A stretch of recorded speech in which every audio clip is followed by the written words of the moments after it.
En el marco de actividades de los 200 años de la independencia centroamericana, el Instituto de Estudios Latinoamericanos tiene el gusto de recibirles en la sexta Semana Latinoamericana 2021, que facilita el proyecto Infolatino.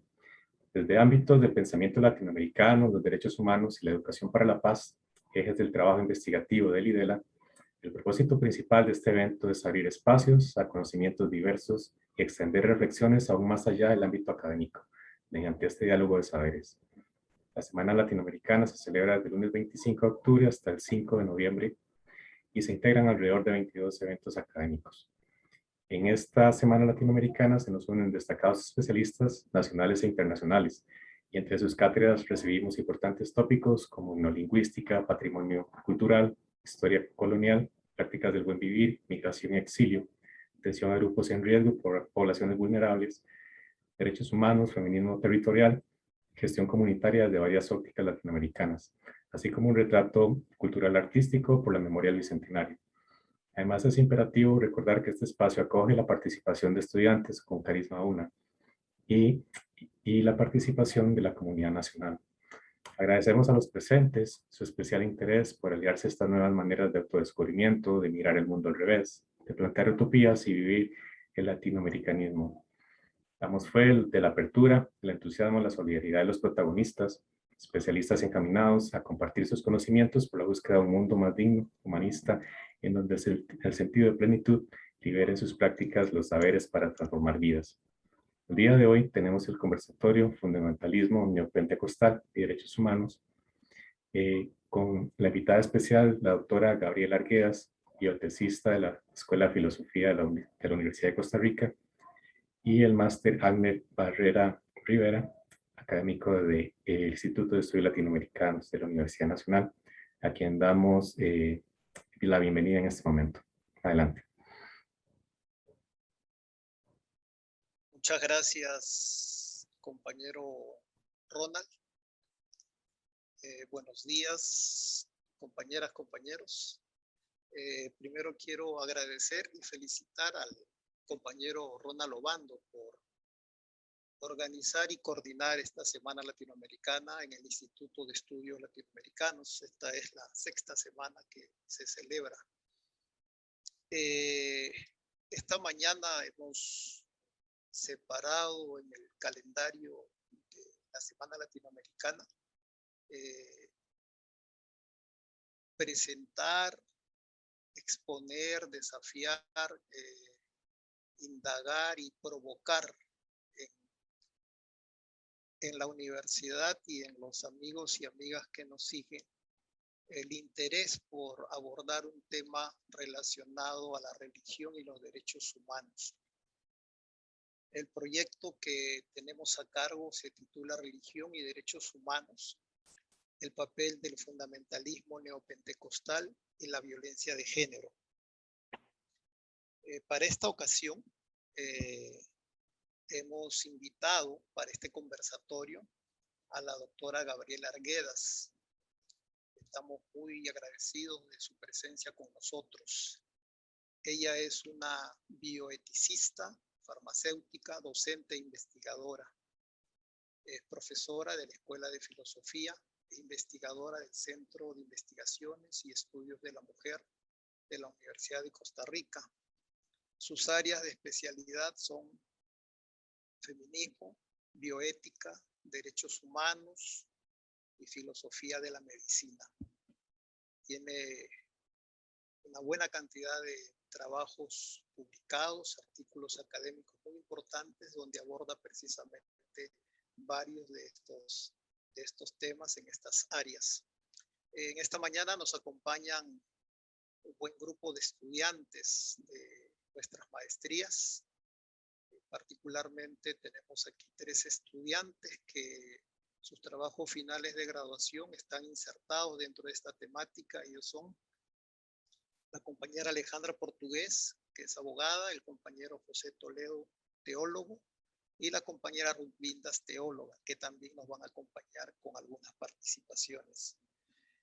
Gracias también a los estudiantes egresados, graduados, que han sacado tiempo para estar con nosotros esta mañana. de manera especial una estudiante que se graduó ya hace algunos años y tiene mucho interés en este tema. Me refiero a la compañera Cintia Conejo. Bienvenida, Cintia.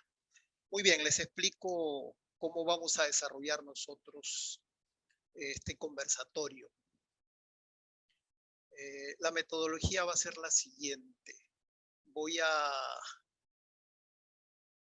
hacer la presentación por diapositivas de los temas que queremos que la doctora Gabriela Arguedas aborde, ¿no? Profundice, discuta, proponga, ¿verdad? Entonces son 5 diapositivas, cada una con una temática específica. Entonces vamos casi en orden de lo general a lo particular, terminando, vamos a empezar hablando un poco de las ideas básicas de lo que son los fundamentalismos religiosos y después vamos a terminar hablando por qué es importante que desde la academia se haga trabajos de investigación sobre fundamentalismo religioso, particularmente sobre el neopentecostalismo. En un segundo momento habrá intervención de los estudiantes que mencioné y por supuesto las preguntas, consultas y comentarios que el público tenga a bien hacer. Muy bien, entonces podemos empezar con la presentación de la primera diapositiva.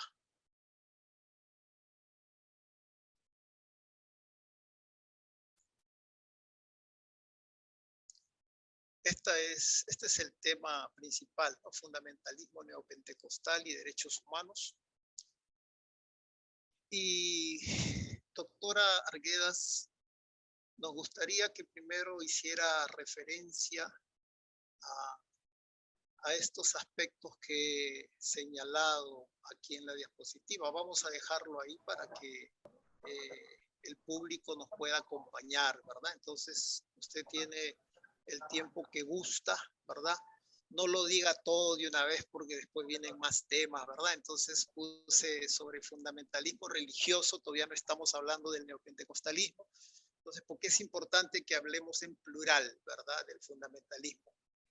En segundo lugar, ¿cuál cree usted que son las condiciones sociales, políticas, culturales, económicas que generan, que producen estos fundamentalismos? ¿Cómo salen, ¿no? Y no es un fenómeno solamente nacional. ¿Cuáles son las características del fundamentalismo religioso? Y aquí yo acuñé estas 3 frases, ¿no? Como que hemos pasado del Homo sapiens al Homo económicos y ahora estamos en el Homo religiosos, ¿verdad? O sea, ya lo religioso es constitutivo en nuestra conducta humana, ¿verdad? Aunque pareciera ser que nos cuesta admitirlo. Entonces tiene usted la palabra y bienvenida y muchas gracias, Gabriela, por acompañarnos. Buenos días, muchísimas gracias por invitarme a este conversatorio y valoro muchísimo la oportunidad de tener un intercambio sobre estos temas. Reconozco que en la Universidad Nacional hay especialistas en este campo que tienen muchísimo más tiempo de trabajar que yo en estos asuntos. Sin embargo, también creo que yo he explorado algunas aristas que tal vez no son las usuales en el campo, digamos, de los estudios críticos de la religión o de la teología, etc.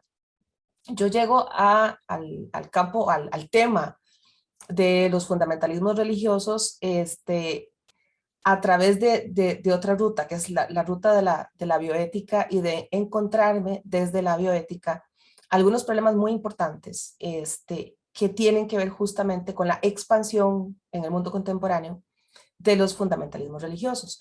¿Por qué en plural? Bueno, porque no es solamente una forma de expresión del fundamentalismo religioso, porque no hay solo una religión en particular en donde encontremos movimientos fundamentalistas. Yo sé que en ciertos campos de la teología se entiende fundamentalismo, por ejemplo, neopentecostal, de un modo distinto al que yo lo entiendo, o al que lo entendemos algunas personas que trabajamos en este campo. Yo no estoy utilizando el término que utilizan algunos teólogos sobre fundamentalismo, sino que me baso más en el trabajo que han hecho sociólogos de la religión, como Enzo Paci y Renzo Guolo de Italia. Entonces voy digamos, por el uso sociológico del término fundamentalismo, sobre todo basado en estos autores.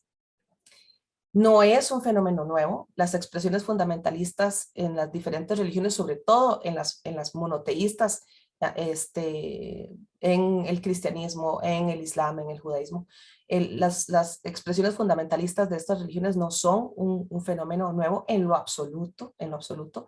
Sin embargo, lo que a mí más me ha interesado investigar tiene que ver con digamos, las formas en que se ha ido transformando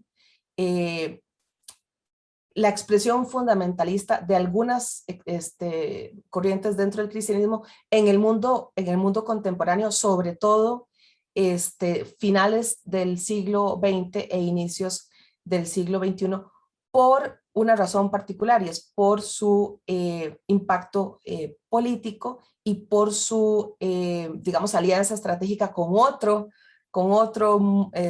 digamos, voy a decirlo así, contramovimiento o movimiento conservador, que es el neointegrismo católico, que podemos hablar de eso después. ¿Cuáles son las condiciones sociales que generan los fundamentalismos? Yo creo que es una pregunta muy, muy amplia y muy compleja. En efecto, es un fenómeno transnacional. Yo me circunscribiría a pensar cuáles son las condiciones sociales que han impulsado ciertos fundamentalismos, sobre todo de corte cristiano, en América Latina y tal vez en Estados Unidos, porque comparten, digamos, las mismas raíces, y claramente tiene que ver con la avanzada del neoliberalismo en finales del siglo XX y todo lo que llevamos de este siglo, ¿verdad?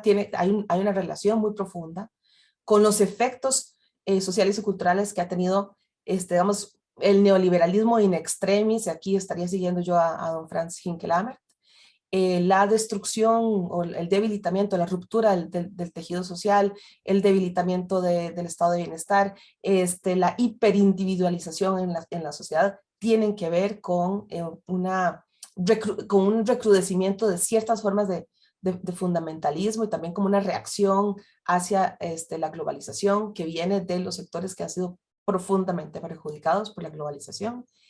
Y tal vez algunas características de los fundamentalismos religiosos, tal vez en general, y esto sí lo dicen, por supuesto, algunos y algunas teólogos y teólogas, bueno, que es y lo dice también Enzo Paz y Renzo Guolo, es un regreso, digamos, a una forma de leer las escrituras que se consideran sagradas en cada una de las religiones que se basan en una escritura, porque otras no.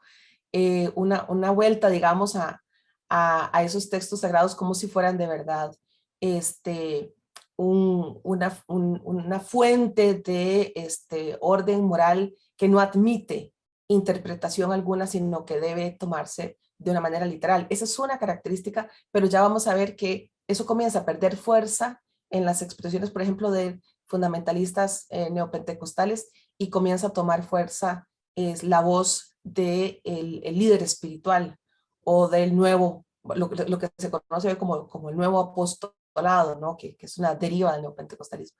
Y entonces comienza a perder primacía esa vuelta al texto sagrado, y lo que toma un lugar preponderante es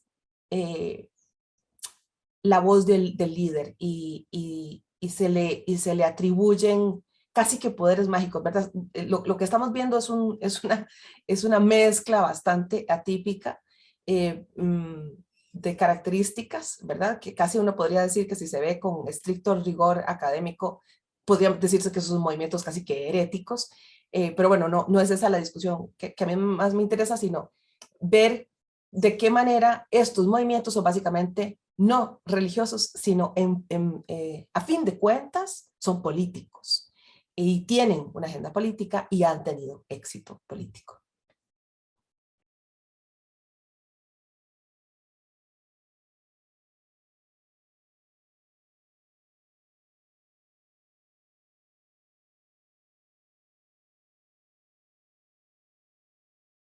Muchas gracias, Gabriela. hablando ya propiamente del neopentecostalismo, entonces vamos a hacer esa presentación para que haga referencia.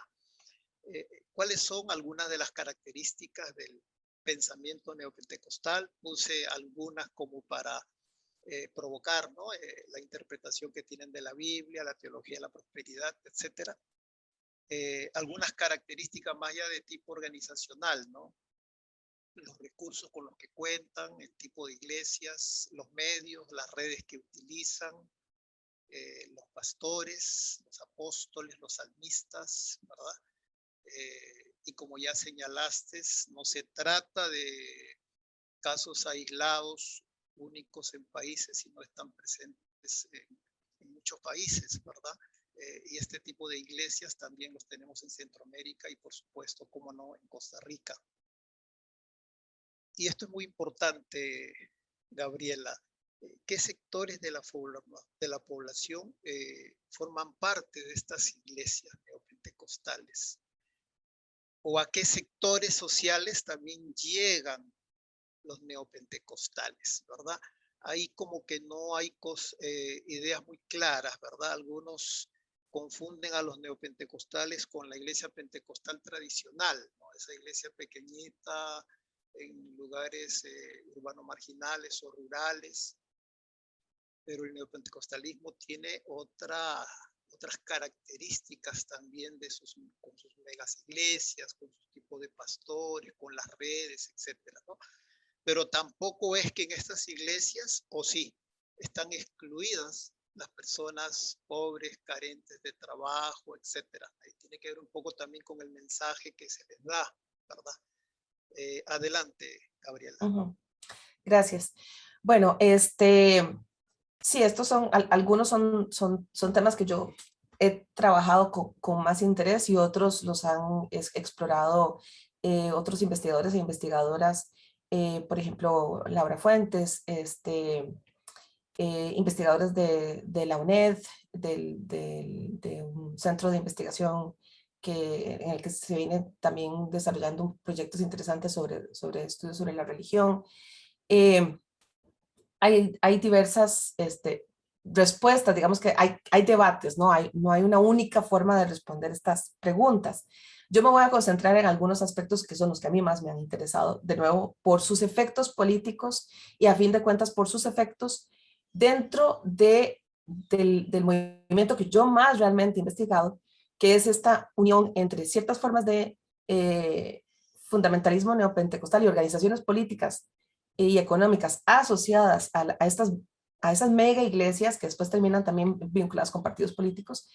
Entonces, la asociación entre esos grupos, con grupos neointegristas católicos, con objetivos políticos que son, en principio, antidemocráticos, ¿verdad? Y a fin de cuentas, en el meollo del asunto es que son anti-ilustrados, son anti-modernidad, son digamos,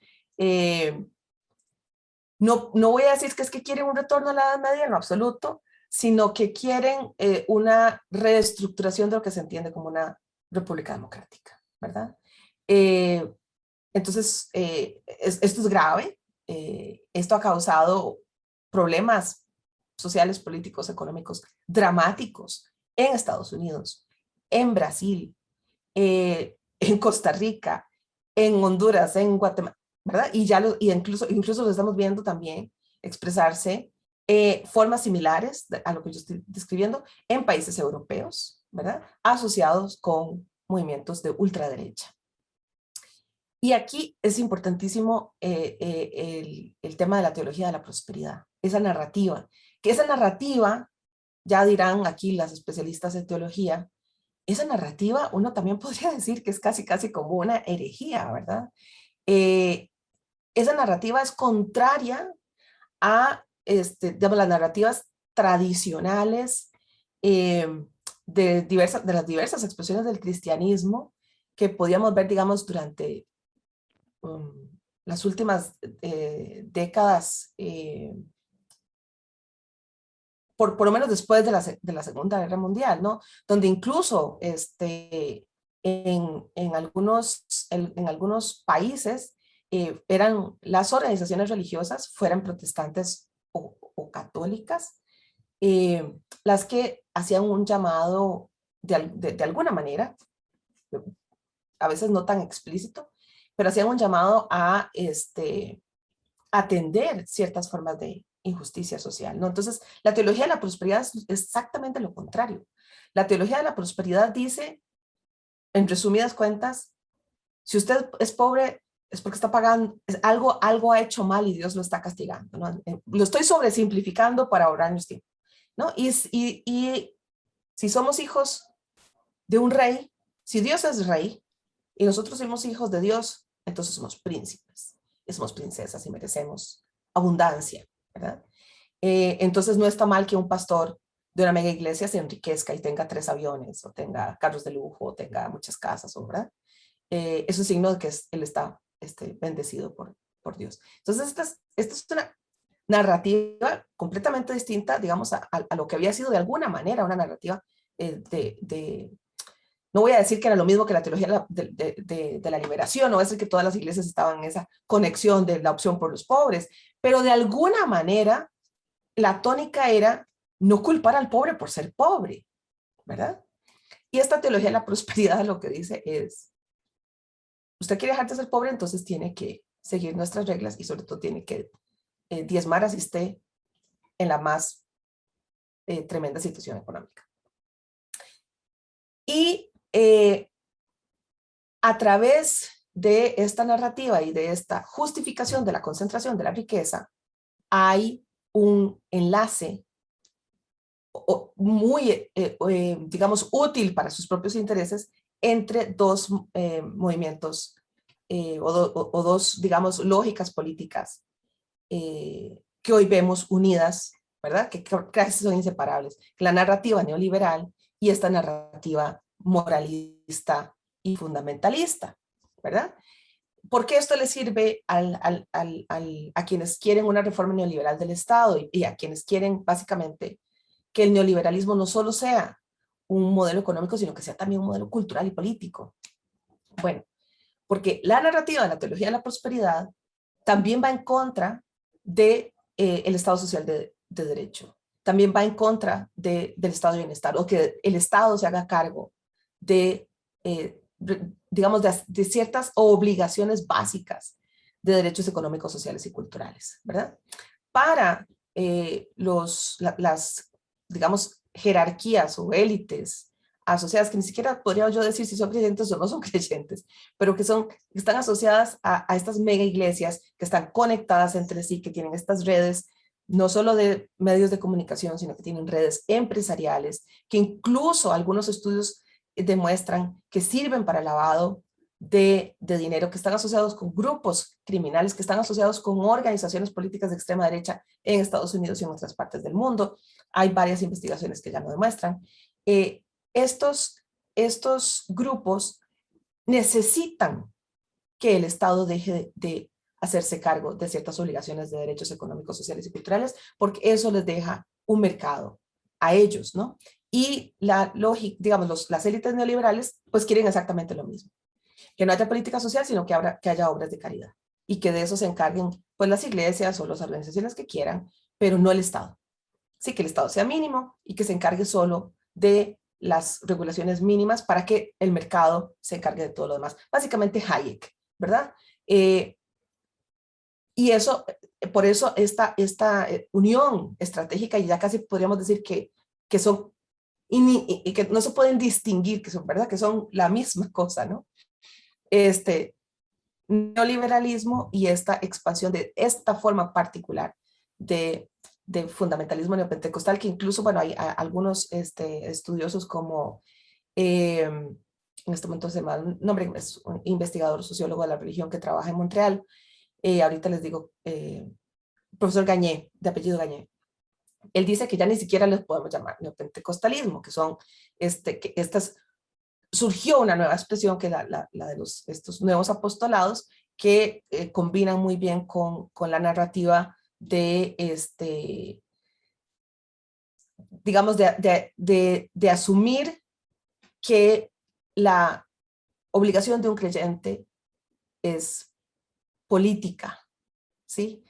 Va en contra incluso de los mismos evangelios, donde Jesucristo decía, ¿verdad? Hay que separarlo. Ustedes tienen que cumplir con la normativa legal del lugar donde están, ¿verdad? Dad a Dios lo que es de Dios y dad al César lo que es del César. Estos nuevos apostolados que se asumen como los elegidos para transformar el mundo terrenal, lo que dicen es el creyente tiene que hacer de la vida pública y la vida aquí una lucha política, ¿verdad? En contra de todo lo que no esté de acuerdo con nuestro código moral / económico, ¿verdad? Y entonces por eso crean los partidos políticos y por eso tienen agenda de entrar a la Asamblea Legislativa, por eso tienen la agenda de ganar elecciones, ¿verdad? Y hay entonces esta relación ganar-ganar con grupos económicos que no tienen ningún interés en el discurso religioso, que no les interesa en lo absoluto salvar las almas de las personas, que no les interesa en absoluto tampoco la justicia social, pero que entonces les es útil que haya alguien haciendo este trabajo, ¿no? Porque el objetivo es el mismo, es desmantelar el Estado social de derecho como lo conocemos y desmantelar además los avances en derechos humanos de las últimas décadas. Muchas gracias, Gabriela. Has señalado algunos aspectos importantes que seguro van a generar algunas preguntas y de eso se trata, ¿verdad? Pasemos a la tercera diapositiva. Es sobre neopentecostalismo y derechos humanos, ¿no? Aquí hay una frase que copié del profesor Hinkelhammer. Dice que ellos no hablan de la vida después del nacimiento y antes de la muerte, sino de la vida antes del nacimiento y después de la muerte. Para discutir un poco. Hay organizaciones denominadas Pro Familia, Pro Vida, Con mis hijos no te metas, A mis hijos los educo yo y otras más. ¿Qué relación guardan estos movimientos con derechos humanos? Y una última señalización que hago es, ¿se puede hablar de una superioridad moral de los neopentecostales? Adelante, Gabriela. Muchas gracias. Bueno, me encanta esta cita, don Franz. En realidad, para mí el trabajo de don Franz Hinkelhammer ha sido fundamental, bueno, para miles de personas, ¿verdad?, que trabajan en la academia y fuera de la academia. Pero hay que reconocer que, bueno, él estaba décadas adelante, ¿verdad? O ha estado décadas adelante en estas discusiones. En efecto, ¿verdad? Hay una obsesión, pero no solamente del fundamentalismo neopentecostal. Esa obsesión la vamos a encontrar en muchas denominaciones cristianas. Es una obsesión que ha tenido el catolicismo. Incluso el catolicismo más progresista. La obsesión con el aborto y con la muerte. Esto estaría para que tuviéramos un semestre de discusión, ¿verdad? Hay mucho que decir al respecto. Voy a concentrar solo en un punto que tiene que ver con el surgimiento de la derecha cristiana en Estados Unidos en los años 70, finales de los 60 e inicios de los 70. Cuando en Estados Unidos en la Corte Suprema de Justicia se resuelve el caso de Roe versus Wade, que es el caso que despenaliza completamente y legaliza el aborto en Estados Unidos. En ese momento, cuando se discutió en la Suprema Corte, había una gran cantidad de personas religiosas, de organizaciones religiosas, tanto católicas como evangélicas, que estaban de acuerdo con despenalizar el aborto, por lo menos en ciertas circunstancias. Es decir, en ese instante no hubo ninguna movilización religiosa masiva, solo pequeños grupos extremistas, pero no había una movilización masiva en contra de la despenalización del aborto. El aborto no era un tema que polarizaba, el aborto no era un tema que causaba pánico moral. Fue hasta unos 5 años después de Roe versus Wade que comienza a organizarse la derecha religiosa políticamente con objetivos electorales porque querían, digamos, responder a la avanzada importantísima en derechos humanos después sobre todo después de, o en el contexto, por ejemplo, de la guerra de Vietnam. Estamos hablando de los movimientos de derechos civiles, que estaban las personas negras organizadas, las mujeres, la gente joven. Sí, era un momento de ebullición transformadora, cultural y política. Y la idea de utilizar el aborto como una punta de lanza efectista para causar pánico moral viene de un grupo particular donde estaba Phyllis Schlafly, una antifeminista de derecha importantísima, muy inteligente, si no, no habría logrado lo que logró, y moviliza mujeres, tanto católicas como evangélicas, dentro del Partido Republicano para hacer del aborto un tema político. Y ahí la derecha religiosa que se involucra con el Partido Republicano comienza a hacer su campaña contra el aborto y surge esta narrativa de somos pro vida y se convierte el aborto en lo que sigue siendo hasta la fecha, no solo en Estados Unidos, sino después en toda América Latina y en muchas partes del mundo, ¿no? Pero eso surgió después, o sea, hay que tener claro que hubo un momento en el que eso no era un tema que dividía realmente a la sociedad, ni siquiera a quienes eran religiosos. En Costa Rica, por eso estaba desde antes de los 70s, aborto terapéutico en el Código Penal y nunca hubo ninguna movilización. No la hubo en los 70s, no la hubo en los 80s, no la hubo en los 90s, comienza a finales de los 90s, terminando el siglo XXI, y se volvió un tema del terminando el siglo XX y se volvió un tema del siglo XXI. ¿Por qué? Bueno, hubo una estrategia retórica para causar pánico moral con objetivos político-económicos que nada tienen que ver con proteger la vida, ni la moralidad, ni nada por el estilo. Y luego viene el otro, digamos, el correlato para ser coherentes con esa narrativa del asunto sobre la muerte, ¿verdad? Entonces se oponen a la eutanasia o se oponen a la muerte digna. Aquí el rector de la UACA, todavía el rector de la UACA, yo creo que tiene como 30 años de rector de la UACA, pero yo recuerdo un artículo de él en La Nación, en algún momento en los 90s, donde habló en contra de los cuidados paliativos, en contra de los cuidados. Vean a qué hay que llegar para decir que el país tiene que denegar cuidados paliativos, que si uno está en dolor, sufriendo dolor en los últimos días de su vida, pues se lo tiene que aguantar porque Dios lo mandó y así a través del dolor está purificándose para la vida eterna. Lo escribió, ¿verdad? Eso en los 90s. Porque hay una obsesión también con una narrativa moralista, fundamentalista, cuyo objetivo no es, de nuevo,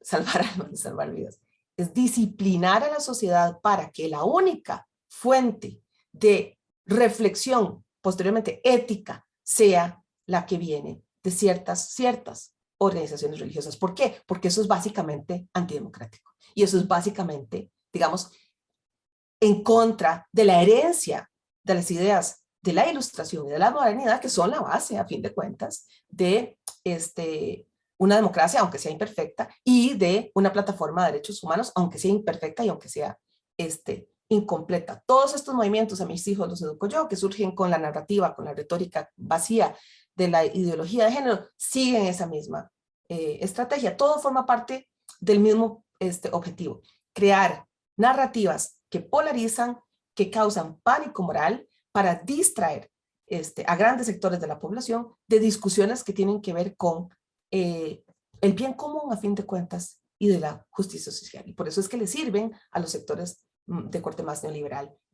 que no tienen realmente una agenda religiosa, sino que se complementan. Muchas gracias, Gabriela. Estaba recordando ahora, mientras hablabas, un libro reciente que publicó el profesor Juan José Tamayo, titulado La Internacional del Odio, ¿verdad?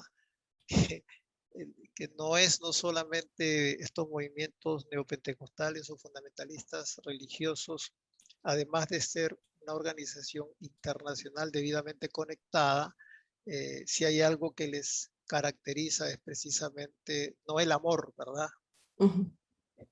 Que se supone es central en la enseñanza cristiana, por ejemplo, sino precisamente es todo lo contrario, ¿no? El odio. Entonces creo que fue a finales del año pasado, inicios de este, que hizo la presentación de ese texto. Muy bien, pasemos a esta penúltima parte, el neopentecostalismo y la política. La presencia que tienen estos grupos en el escenario político, ¿no?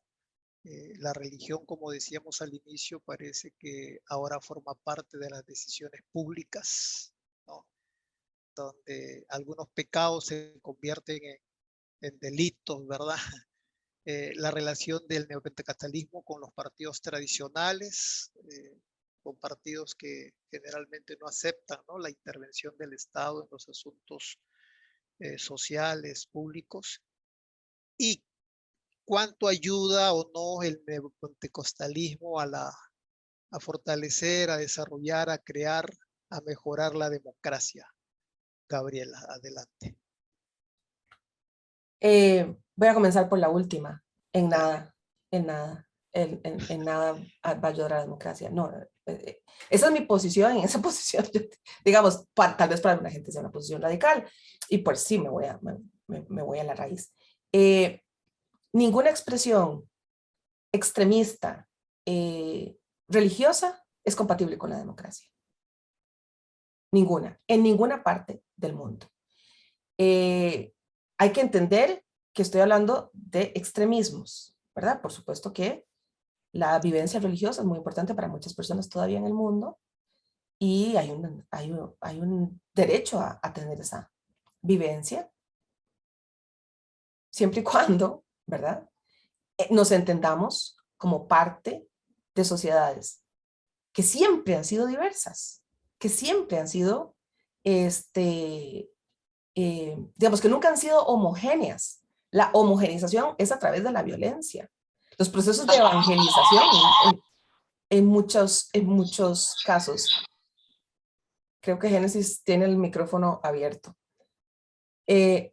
Las formas de evangelización, las formas de imposición de un credo religioso en muchos momentos de la historia, podríamos decir todos, bueno, son procesos violentos de aniquilación del otro, de su creencia, de su cultura, ¿verdad?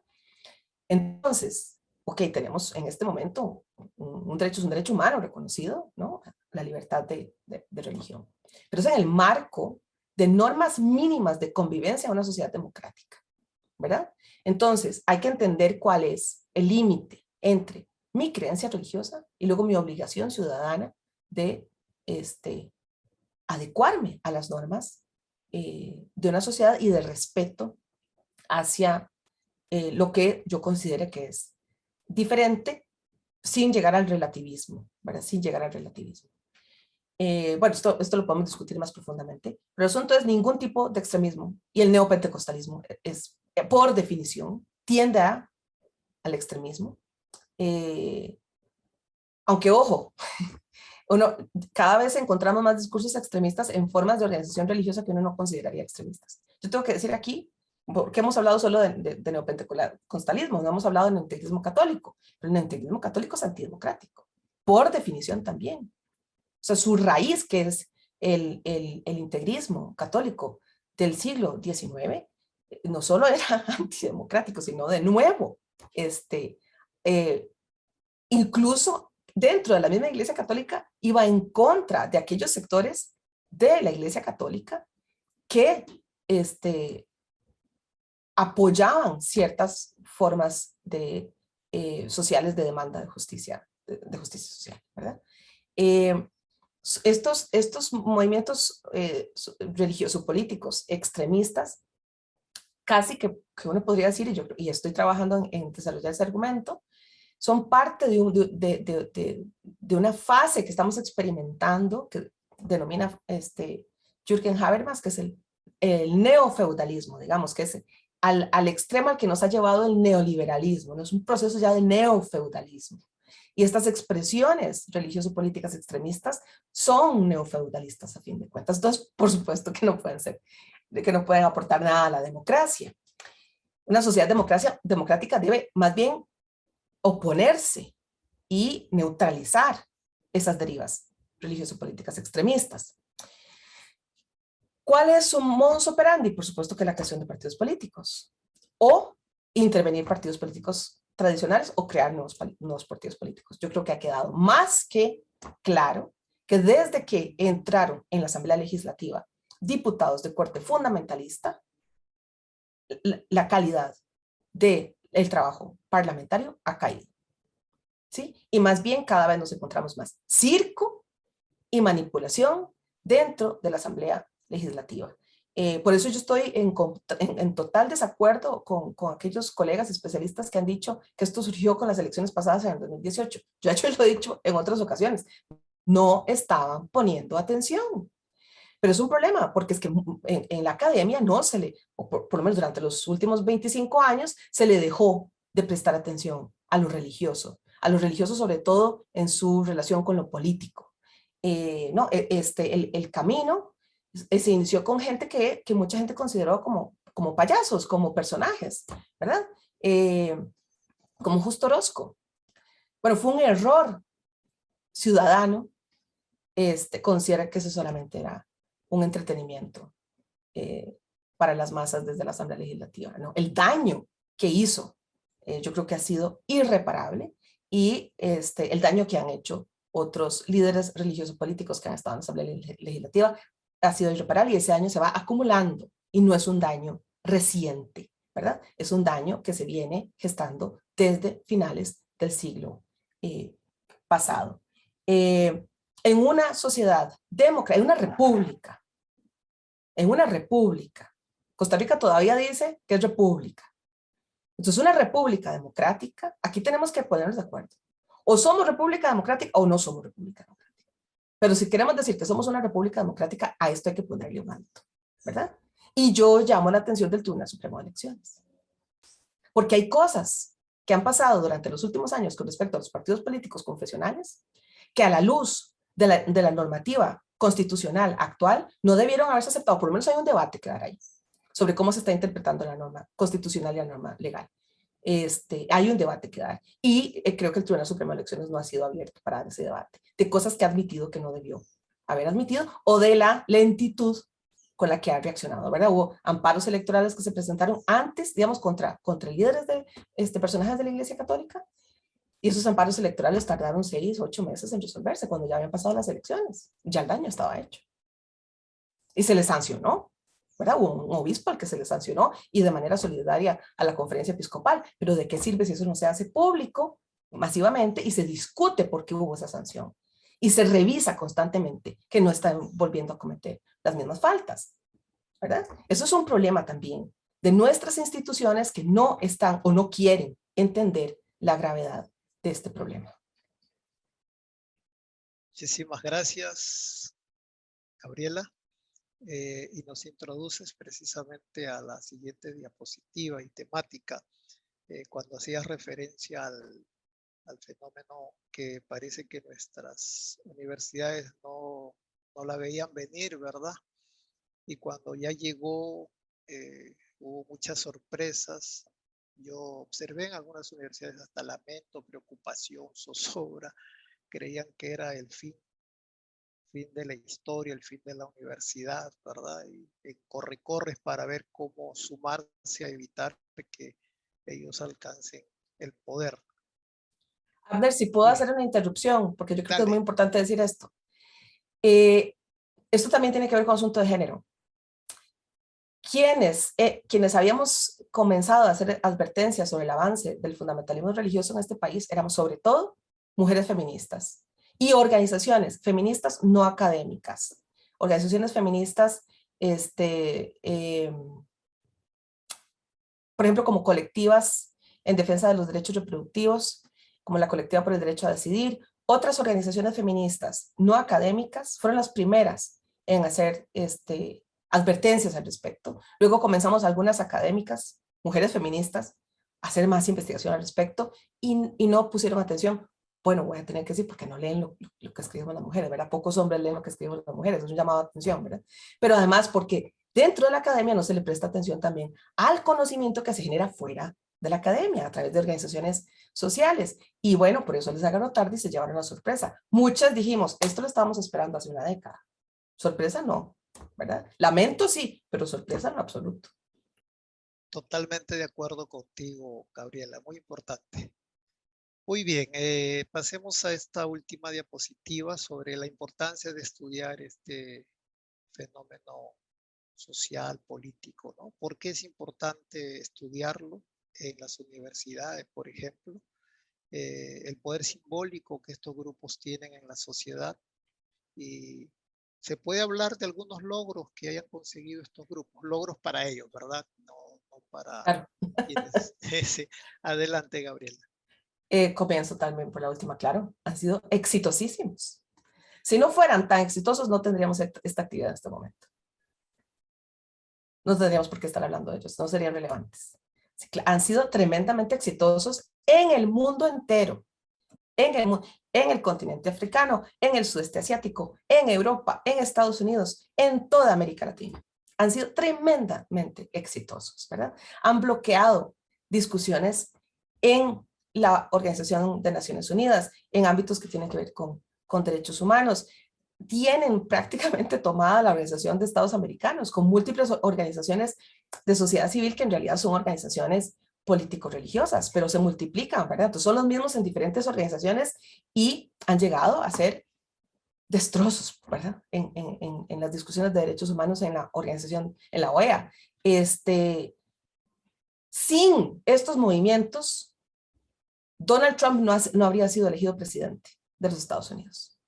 Y aunque no se religió en 4 años, hubo un desmantelamiento impresionante dentro y fuera de los Estados Unidos, un daño que puede ser en algunos aspectos casi irreparable, por ejemplo, política ambiental. Veamos cómo está la situación con respecto a derechos reproductivos. O sea, no es solamente lo que tiene que ver con las mujeres o con los derechos sexuales y reproductivos, el daño es inmenso en todas las áreas. Vuelvo a señalar lo ambiental. Estos grupos tienen un discurso absolutamente antiambientalista. Porque utilizan la ideología del dominionismo, ¿no? El dominio sobre, basado en Génesis, el dominio sobre la naturaleza. Y entonces tienen un discurso religioso político a favor de la explotación de la naturaleza, en contra del cambio climático, en contra de políticas ambientales, digamos, dirigidas a utilizar fuentes renovables de energía, ¿verdad?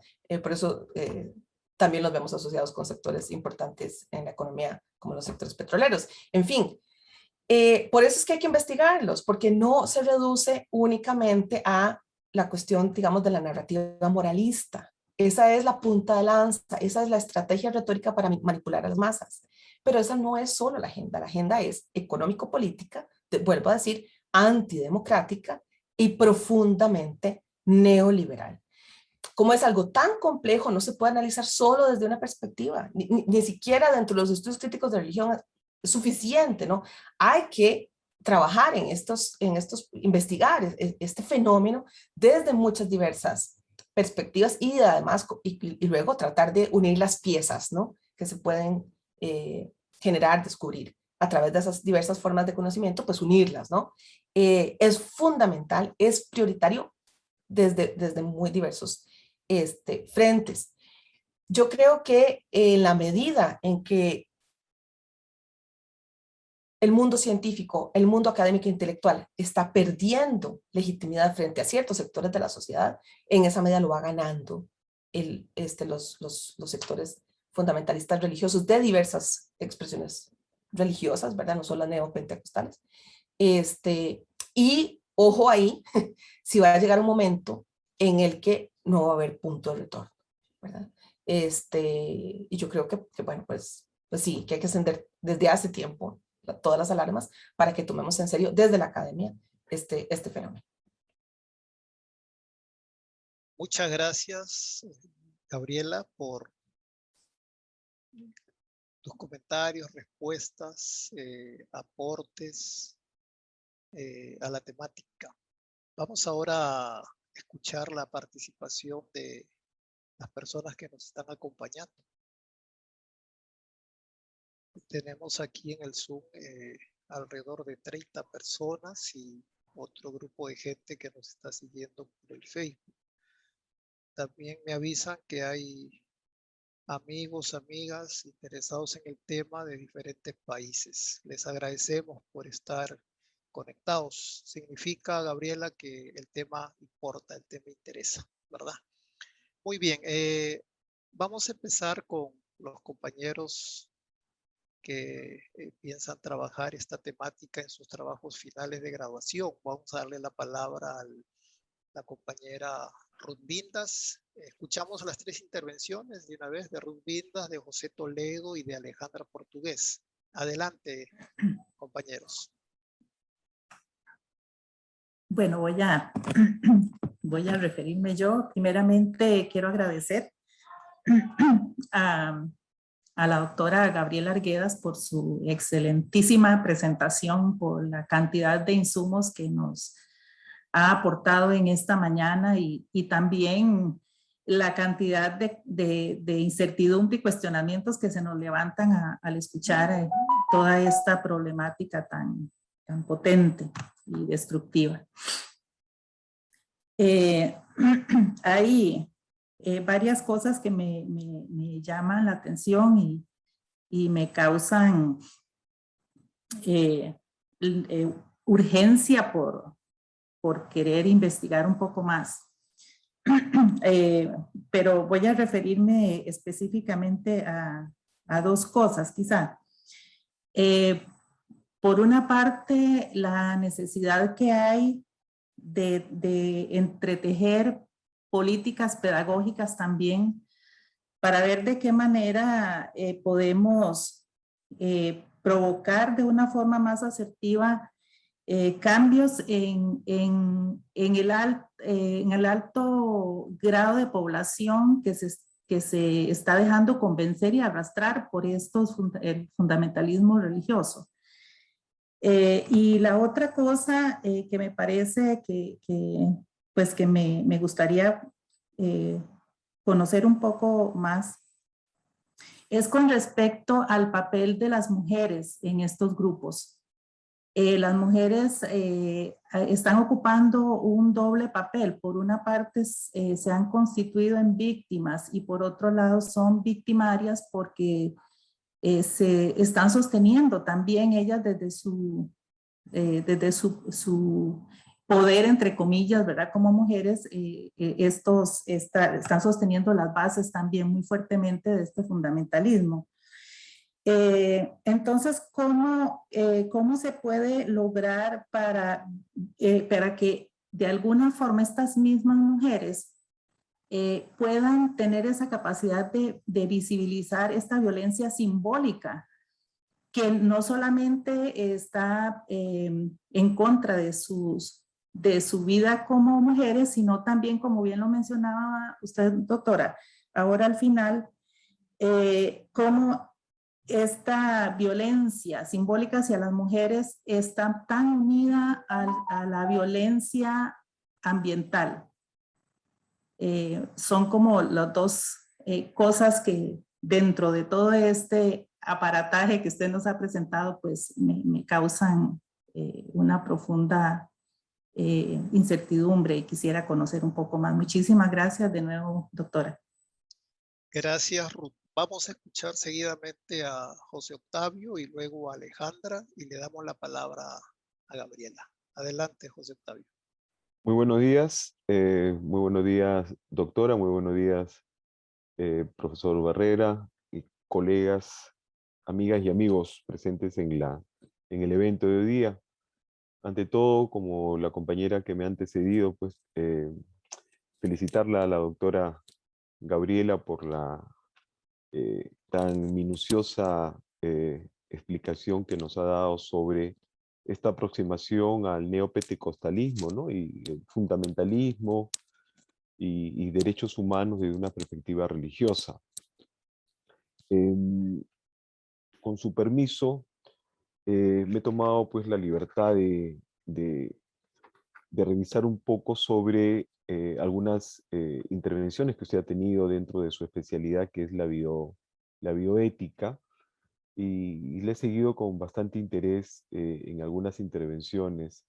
El trabajo que realizo dentro de lo que es la maestría de Derechos Humanos y Educación para la Paz, aquí en el IDELA, en la Universidad Nacional de Costa Rica, va orientado hacia la investigación de prácticas que violentan principios de derechos humanos y fundamentales como práctica cotidiana dentro del, digamos, de la tradición teológica y eclesial de las iglesias denominadas neopentecostales en Centroamérica.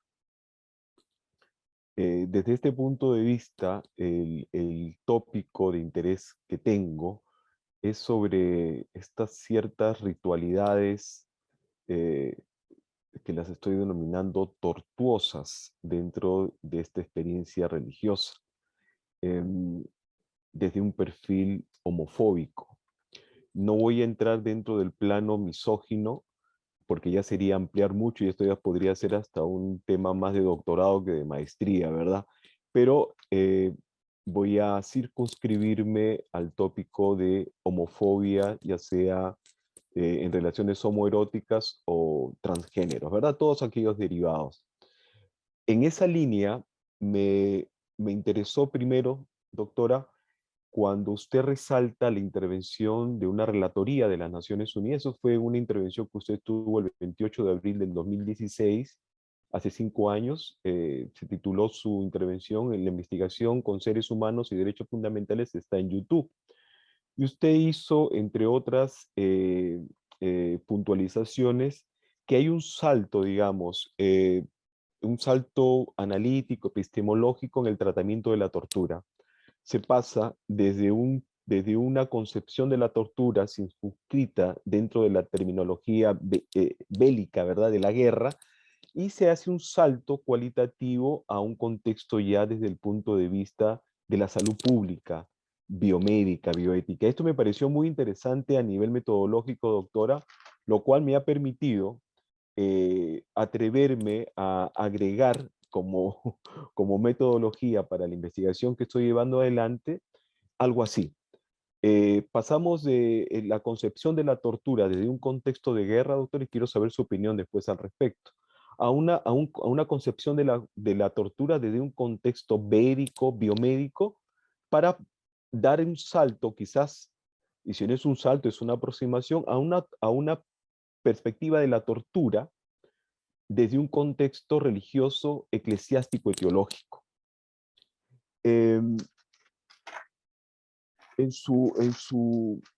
Usted tiene un trabajo publicado, entre otros, con doña Montserrat Segó Rodríguez, del 2013, que titularon Situación de los derechos humanos de poblaciones históricamente discriminadas en Costa Rica, un análisis desde el marco de la justicia.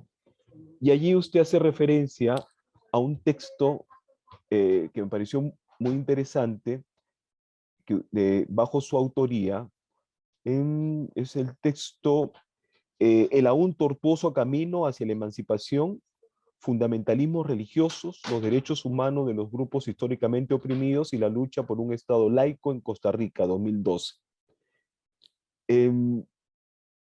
No tratan ustedes básicamente de la tortura como una práctica en el interior, ¿verdad?, sino del tortuoso peregrinaje al reconocimiento, ¿verdad? Utilizan el concepto, pero en sí misma no se ocupa de la práctica. Entonces, mi interés de investigación va a ser meterme en la práctica tortuosa desde la praxis de la tortura en el interior. Concluyo con esto, doctora, por favor. Quisiera saber su opinión sobre, digamos, sobre esta conexión que estoy haciendo a nivel metodológico y sobre la necesidad de hacerla en la discusión académica. Y por último,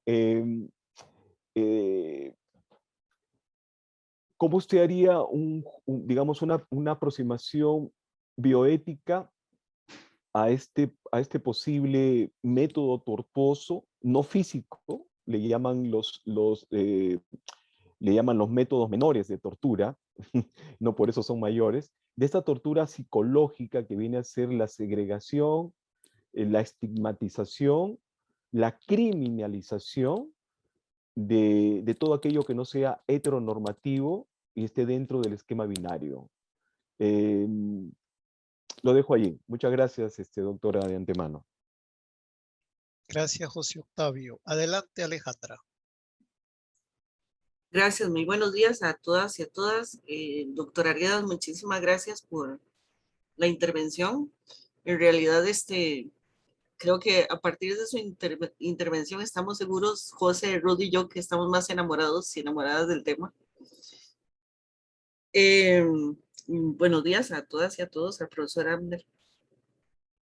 Doctora, estos movimientos pentecostales en Latinoamérica han roto la hegemonía de la Iglesia Católica. Tenemos en los años 40, por ejemplo, que la Iglesia Católica acompañaba las luchas sociales al Estado benefactor que teníamos en ese entonces. Sin embargo, estos movimientos pentecostales, por ejemplo, del siglo pasado, habían dicho que favorecerían la democracia y que ellos manejaron siempre una tesis de mejoramiento social, ¿verdad? Estos movimientos pentecostales. Pero en su intervención, usted estaba comentando de que ahora desde el aspecto sociológico tenemos una hiperindividualización, que efectivamente esa hiperindividualización ha optado por violentar los derechos humanos en lo que es la violencia de género. Tenemos unos partidos que, como usted bien lo mencionaba, no los vimos venir, ¿verdad? Tenemos unos partidos ahora políticos emergentes que han ido, por ejemplo, en contra del matrimonio igualitario, por ejemplo. Cuando se habló sobre la resolución que había dado la Corte Interamericana de Derechos Humanos sobre el matrimonio igualitario como un derecho humano, viene un partido político e indica que ellos, que si quedan en la presidencia de la República de Costa Rica, se van a salir del organismo de la OEA. Sabiendo, ¿verdad? Que, bueno, nosotros que somos abogados, que salir de la OEA es perder Costa Rica casi 320 millones de dólares en ayudas para la trata de personas y narcotráfico, legitimación de capitales. Y que estas mismas iglesias, sin señalar ninguna, tienen inclusive legitimación de capitales. Entonces manejan este doble discurso, ¿verdad? Manejan este doble discurso. Y lo peor aún, aparte de este daño social y el daño que le están haciendo a la política nacional, es la violación a los derechos humanos en lo que es cuestión de género, ¿verdad? Porque siempre la mujer, por el sistema patriarcal que se maneja en Occidente, siempre ha estado relegada a lo que es el varón, ¿verdad? Y pues obviamente que esto se refleja completamente en todas estas denominaciones. Entonces, mi pregunta en específica, doctora, es, ¿qué podemos hacer para que esa hiperindividualización que se tiene actualmente en la academia, ¿verdad? ¿Cómo podemos hacerlo desde la academia? Concientizar a las personas sobre esta violencia de género que se está viviendo, ¿verdad? Tenemos que cambiar nuestro entorno, el que tenemos cerca, para que ellos también puedan cambiar su entorno, ¿verdad? Y hacernos cada vez todavía una mayoría de personas pensantes, ¿verdad? Muchas gracias, doctora. Muchas gracias, compañeras, compañeros. Adelante, Gabriela, para que te refieras a las intervenciones que han sido amplias, creo, de los estudiantes. Adelante. Muchas gracias. Bueno, muchas gracias a Ruth, a José y Alejandra por sus comentarios y preguntas. Voy a tratar de dar una respuesta que recoja todas las intervenciones. Yo creo que hay que tener vamos a ver, como expectativas realistas de qué es lo que se puede hacer desde la academia y qué no, ¿verdad? Desde la academia no vamos a transformar toda la sociedad ¿verdad? Ofrecer soluciones totales.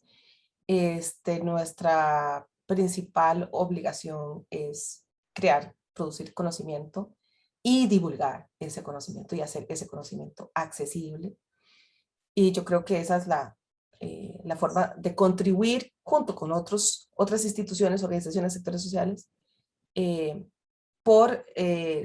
digamos, aportar a la solución de los principales problemas que tiene nuestra sociedad, pero desde un marco de diversidad, y me refiero a un marco de diversidad, no estoy hablando de la diversidad sexual necesariamente, sino de diversidad de pensamiento.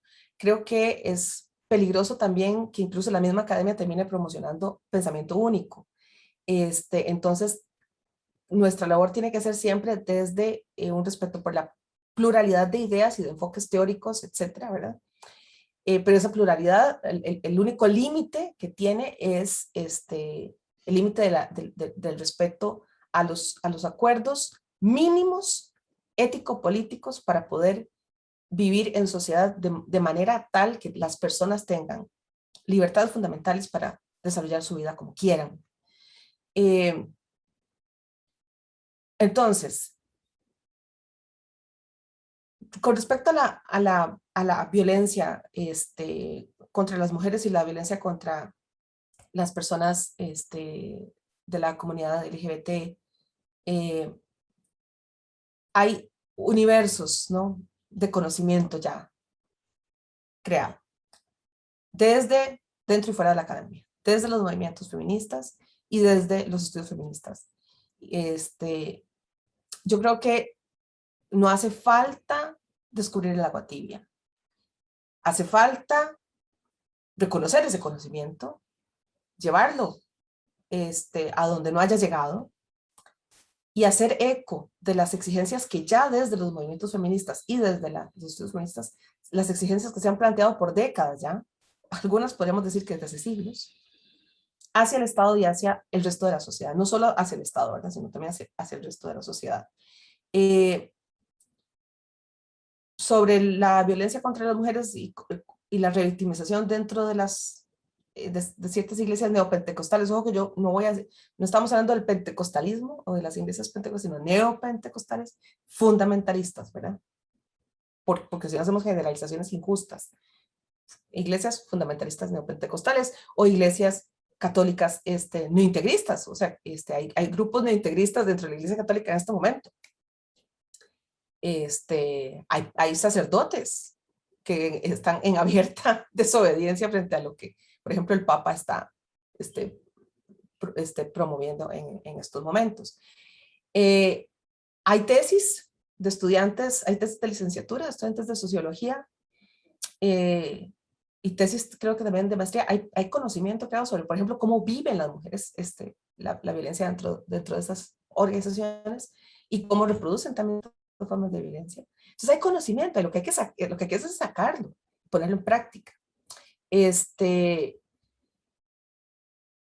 Pero bueno, el asunto es que si el resto de la sociedad también tolera y promueve las diversas formas de violencia contra las mujeres en otros espacios, ¿cómo no lo van a hacer dentro de estas iglesias que son hiperpatriarcales?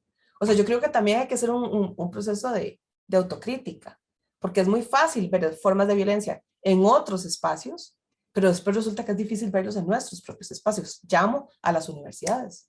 Las universidades son espacios donde se reproduce misoginia todos los días. Pero entonces yo creo que hay que ver, para seguir usando metáforas religiosas, la paja, no solo la paja en el ojo ajeno, ¿verdad? Y si queremos desmantelar la violencia contra las mujeres, tiene que ser en todos los espacios sociales, o si no, no la vamos a desmantelar ninguno. Y luego quiero dar una respuesta particular, específica a lo que José Toledo dijo. Primero, quiero felicitar a José por cómo está construyendo su objeto de estudio y también su aproximación metodológica. Me parece innovador, me parece valioso, me parece pertinente. Adelante con eso. Sería un trabajo interesantísimo, un aporte novedoso. Nada más hay que tener cuidado con las con la denominación digamos, oficial de cómo se entiende tortura bajo la Convención Internacional y hacer un uso estratégico de los términos, ¿verdad? Porque en algunos casos podríamos hablar de tortura, en otros podríamos hablar de tratos inhumanos, crueles y degradantes, que yo creo que es lo que más podría encontrar dentro de las organizaciones religiosas, pero luego hay que ver, digamos, cómo el Estado tendría obligación jurídica y ética, si se quiere, digamos, de intervenir para que podamos denominarlo de verdad como un acto de trato inhumano, cruel y degradante a la luz de la convención, respecto de la cual el Estado tiene una obligación de intervención. Digamos, ahí hay que hilar, yo creo que sí lo puede hacer, pero hay que hilar muy fino el argumento. Sin embargo, yo creo que tiene ahí de verdad un objeto de estudio que podría ser transformador y que podría tener no solo impacto sobre Costa Rica, sino de manera internacional, porque las prácticas contra las personas homosexuales o las personas trans dentro de las comunidades religiosas, o sea, no son algo que ocurre acá. Ecuador tiene, en Ecuador se ha hecho mucha investigación al respecto porque tiene una red de clínicas de terapia de conversión escondidas detrás de las iglesias, ¿verdad? Y eso se ha expuesto en varias ocasiones en Ecuador, y Ecuador no ha hecho absolutamente nada al respecto. Entonces ahí sí podríamos hablar de un incumplimiento, de una obligación del derecho internacional de los derechos humanos, ¿verdad? Entonces, esto es transnacional, ¿verdad? Así que me parece un tema urgente, que hasta donde yo sé no es algo que se haya explorado mucho en Centroamérica. Así que sí, que me parece fundamental y lo felicito. Muchas gracias, Gabriela. El compañero Ronald Obando va a hacer lectura de algunas intervenciones. Adelante, Ronald. Muchas gracias, Ángel. De las redes sociales tenemos participación. Y bueno, doña Maribel Soto Ramírez dice, es importantísimo lo que señala Gabriela, el éxito de estas manifestaciones y su carácter internacional y su presencia en los distintos organismos. La situación es muy grave en cuanto al daño infligido a la agenda progresista. Es un fenómeno muy complejo, dice ella. Después, bueno, tenemos otra pregunta, sin embargo, ya creo que ya se respondió, que trata sobre el fenómeno de las universidades. Y bueno, otro comentario dice, Carlos Andrés Zulate Lobo dice, me gustaría si pudieran señalar algunos campos de investigación que están sin cubrir y que son necesarios para ahondar en este tema tan interesante. Desde la sociología de la imagen, de la religión, me interesa mucho poder realizar un futuro trabajo de investigación. Muchas gracias por el espacio, dice. Son los comentarios que tenemos en redes sociales.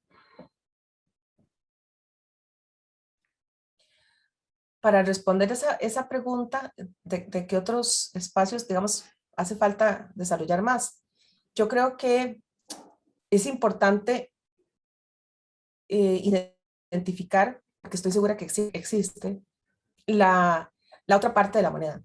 Es decir, las comunidades de fe, las comunidades religiosas dentro del catolicismo, dentro del amplio mundo angélico, que son comunidades de fe no fundamentalistas, que son, digamos, de alguna manera pro-democráticas y pro-derechos humanos.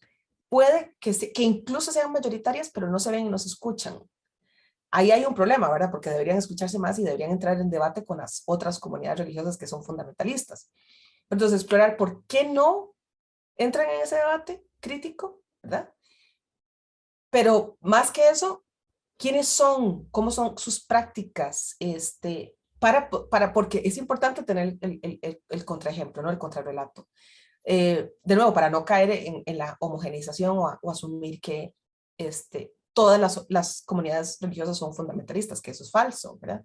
Pero falta más investigación sobre cuáles son las comunidades religiosas que sí son defensoras de la democracia, que sí son defensoras de la pluralidad y que sí son defensoras de los derechos humanos, cómo funcionan, cuáles son sus narrativas, etc.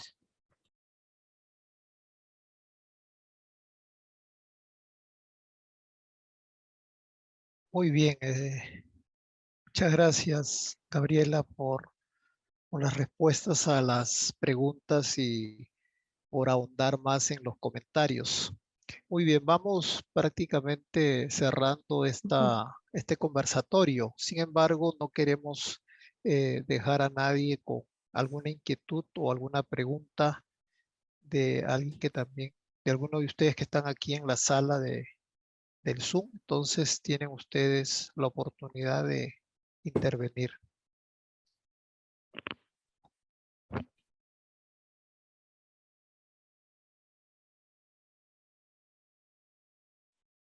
Bueno, vamos a cerrar entonces el conversatorio.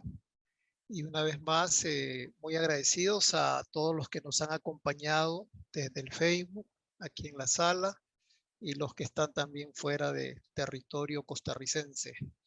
Muchísimas gracias una vez más, doctora Gabriela Arguedas, por su disertación, su tiempo y las respuestas, los comentarios. Y ojalá podamos tenerla en otras ocasiones en reuniones similares. Muchísimas gracias y buenas tardes. Dejo al micrófono con Ronald. Adelante, Ronald. El sincero agradecimiento de parte del Instituto de Estudios Latinoamericanos, en este caso la maestría en Derechos Humanos y la Semana Latinoamericana. Y los invitamos a continuar con nuestras actividades. Esta tarde también tendremos otro conversatorio sobre el tema de migración. A las 5 de la tarde los esperamos. Muchas gracias.